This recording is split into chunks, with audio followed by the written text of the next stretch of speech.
Chapter 10. Dead flies make the ointment of the perfumer fetid and putrid. So doth a little folly outweigh wisdom and honor. A wise man's understanding is at his right hand, but a fool's understanding at his left. Yes, also, when a fool walks by the way, his understanding fails him, and he saith to every one that he is a fool. If the spirit of the ruler rise up against you, leave not your place, for gentleness allayeth great offences. There is an evil which I have seen under the sun, like an error which proceeds from a ruler.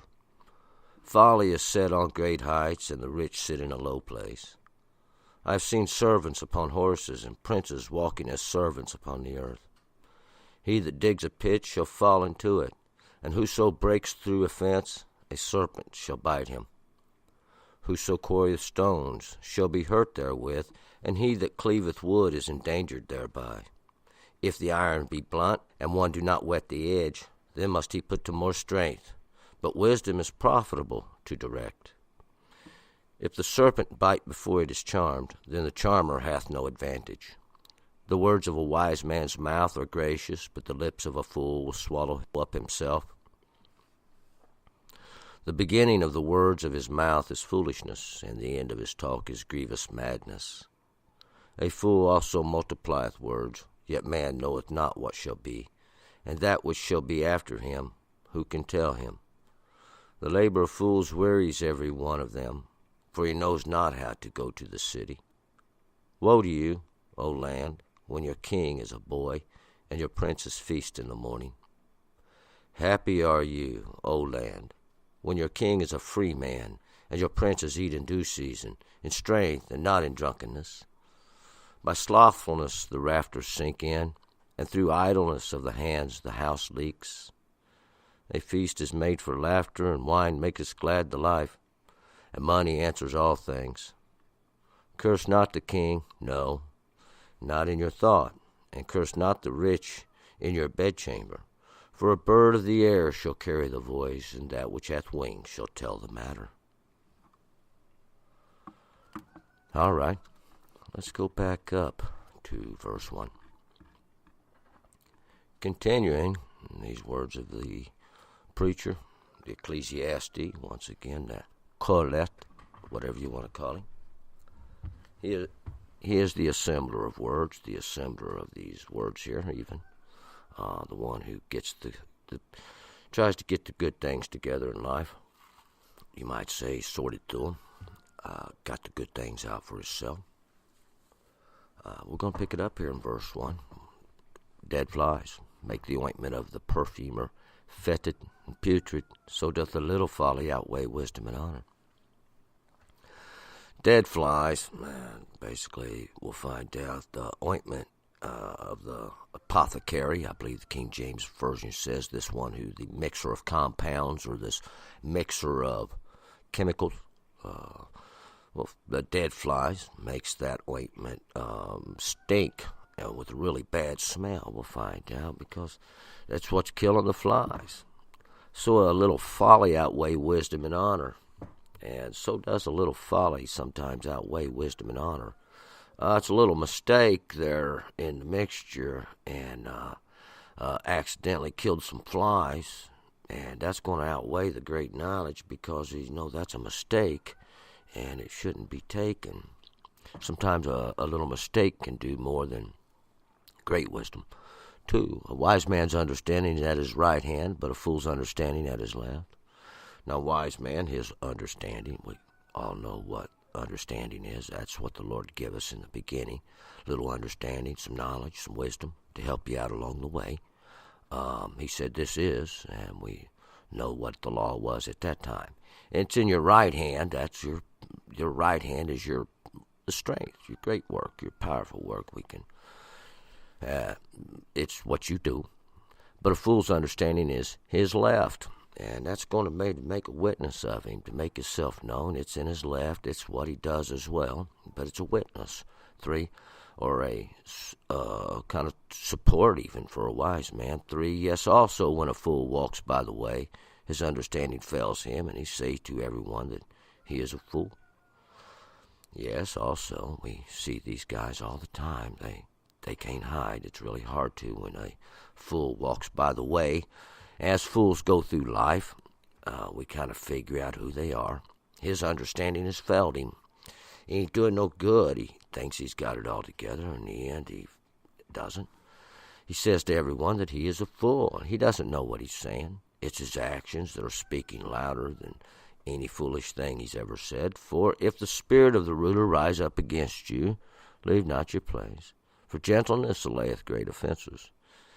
If the spirit of the ruler, well, if the ones in charge come down to get you and somehow they don't run off, don't run. Don't be in fear.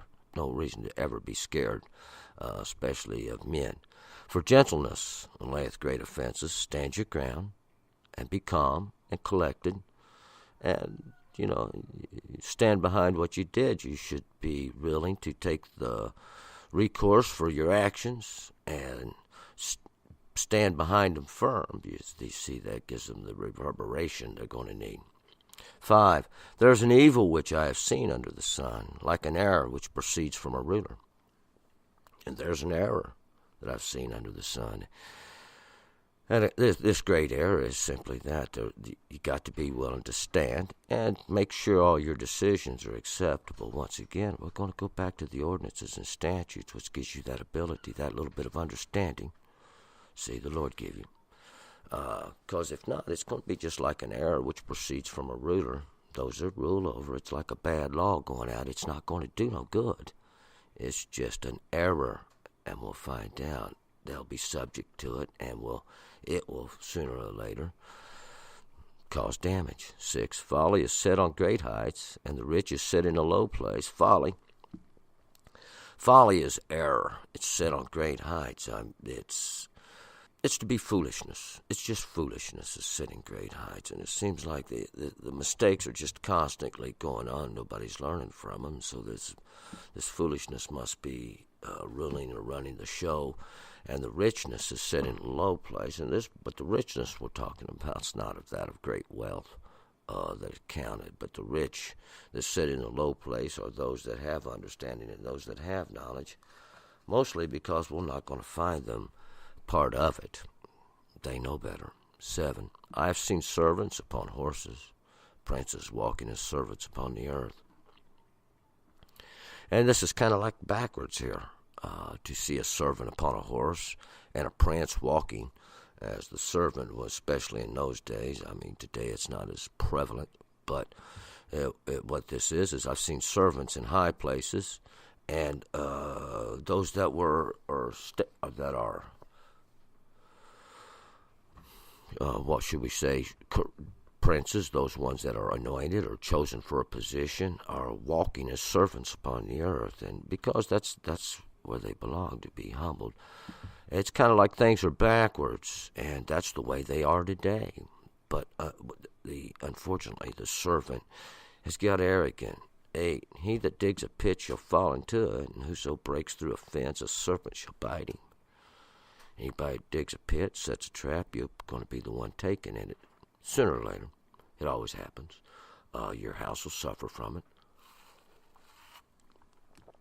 And whoso breaks through a fence, this fence, King James Version says hedge, it's anything that's walled up. It's just a walled off place. That's separated for a reason. The serpent that's bites you, there's no good thing going to come from it. The fence or hedge is not yours, just leave it alone. 9. Whoso quarrieth stones shall be hurt therewith, and he that cleaveth wood is endangered thereby. He so that quarrieth stones, anybody that works with stones, sooner or later is going to drop one on your foot. You're going to drop one on your finger. You're going to get mashed. You're going to get hurt. And that's basically what these are. These stones, we can take these, look at them like rules, something that's firm and solid. It's established. Anybody that works in that stuff, sooner or later, it's going to get you. Because the one that cleaves wood is endangered thereby. And that one who's cleaving the wood or chopping down the forest, those things that are exhausted, sooner or later, you're bound to get hurt. 10. If the iron be blunt, and one do not whet the edge, then must he put to more strength. but wisdom is profitable to direct. Now, if the iron be blunt, iron is that what it is an axe here. If it be blunt, if it's not sharp, and you don't sharpen the edge of it, then you're going to have to put forth more strength. It's going to be harder to chop that tree down you're working on. That iron is something that comes from men. It's always, in my understanding, to be their law and their rule.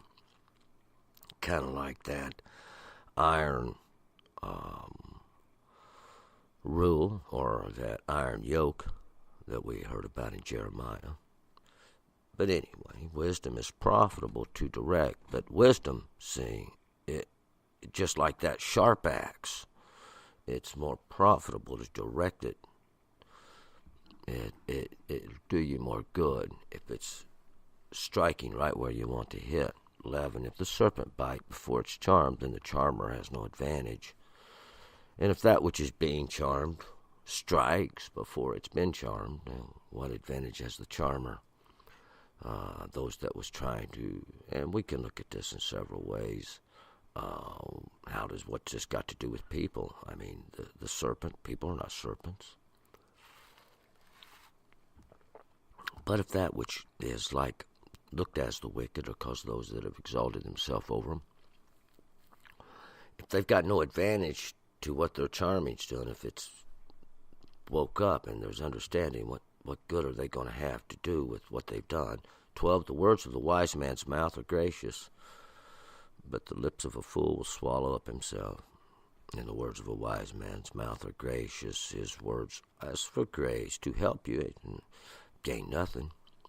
We get nothing from anything, or we only seek to help with no reason to lie. But the lips of a fool will swallow up himself. He has gain coming. He gets something from it. That's what makes him known in the end. 13, the beginning of the words of his mouth is foolishness, and the end of his talk is grievous madness. And he starts out with a little ignorance, a little misunderstanding, a little knowledge gone astray, and then the end of his talk, it's always the same old thing, grievous madness. Well, we'll kill you if you don't. See, and that's how it all winds up with him. We either go do what they say, or there's great harm going to come to us. 14, a fool also multiplies words. Yet man knows not what shall be, and that which shall be after him, who can tell him? A fool also multiplies words. That's just a stupid individual who keeps adding to. You're trying to get out of it, but you can't dig your way out of that hole. Yet man knoweth not what shall be, yet nobody knows what's going to come. And of course we got all these people that think they do. And if you want to know what's going to happen, we have the explanation from the beginning. See, it's a clear end, the end. Then there's a new beginning of what happens. There ain't no great secrets here. And that which shall be after him, who can tell him? Ain't nobody going to tell him. But you can find it for yourself if you'll do your own homework. There's no great big secrets. We had it written down. We had it written down from the beginning. And, of course, we know what that leads to. It's the end, and that's where the beginning starts over. It's called the new beginning. 16. The labor of fools wearies every one of them, for he knows not how to go to the city. And the labor of the fools, just like a blind man groping along a wall, it wearies every one of them. They don't know what they're doing. They're stuck in their little tormented life, and he doesn't know how to go to the city. And that's the place, that place, that city, which is going to be that city of peaceful teachings. You don't know how to get there because you're stuck in your own little understandings somebody gave you. You didn't get it from the Lord. 16, woe to you, O land, when your king is a boy and your princes feast in the morning. Woe, O land, there's trouble when your king is a boy, got no experience, doesn't got no understanding. Your princes feast in the morning, whether drunkenness all through the night. That's what we got here. 17, happy are you, O land, when your king is a free man, and your princes eat in due season, in strength and not in drunkenness. Happy, O land, things are good. See, there's a little bit of difference here. when your king is a free man. A free man is somebody that has a little bit of understanding. Let's see. King James Version says son of nobles, and that's really close to what it says. It's the Ben. Ben is always son. The freeborn. Kor. That's freeborn. It's been translated as nobles, but it's freeborn. And that's somebody who has been, comes from where, maybe they've suffered a little judgment before. Got a little ability to stand up and go forth on their own. That's what it is to be free, to have the abilities to stand by yourself. You don't have to have somebody telling you what to do. You know the difference between right and wrong, and you do it. It's really a simple thing. We'll find out. Then your rulers will eat in their due season. They'll get their portion, and they'll eat in strength. They'll have knowledge and some understanding of the kind of people they lead, and not in their drunkenness, the way they are in their state of ignorance, bound over by the lusts of whatever their agendas may be. 18. By slothfulness the rafters sink in. Through idleness of the hands the house leaks. And that's what we find. The rafters sinking in. The old house is leaking. Nobody to support it, build it up, fix it up a little bit, give it some strength, make it a place where we used to dwell, that magnificent. And what that is, it's a representation of the strength of those who do what they've been asked to do. It's 19. A feast is made for laughter. Wine maketh glad the life. Money answers all things. A feast is made for laughter. And that's what's the purpose of it. We'll have a feast. We'll have a good time. We don't make one for misery. Wine maketh glad the life. It helps to lift it up. A little bit of wine, not too much. It makes you drunk. The new wine is what you really want. Money answers all things. Maybe here. But this money here. Unfortunately, it's that lust for that money that causes a lot of problems. Money's not a bad thing. Money itself just lays there. You can sit and watch it for hours. It won't do nothing. It's what you or anybody else does with it that does the harm. 20. Curse not the king. No, not in your thought. Curse not the rich in your bedchamber. For a bird of the air shall carry the voice, and that which hath wings shall tell the matter. Curse not the king. Don't say nothing about him. Don't even think it. And curse not the rich in your bedchamber. Why open your mouth against them? It won't do no good. But anyway, a bird of the air shall carry the voice. And that's when they come. A little bird told me. They always have ears all around. There's the other insinuations. Don't live your life in fear, though. You speak the truth. You speak the fact. You live by the law. The Lord stands behind you. Even though that which has wings shall tell the matter. And they do. They do. These little birds go forth, and they always got something to say. But, that's fine. As long as you don't say nothing you ain't ashamed of, you ain't got nothing to worry about. We're going to move forward to Ecclesiastes chapter 11. Turn, return.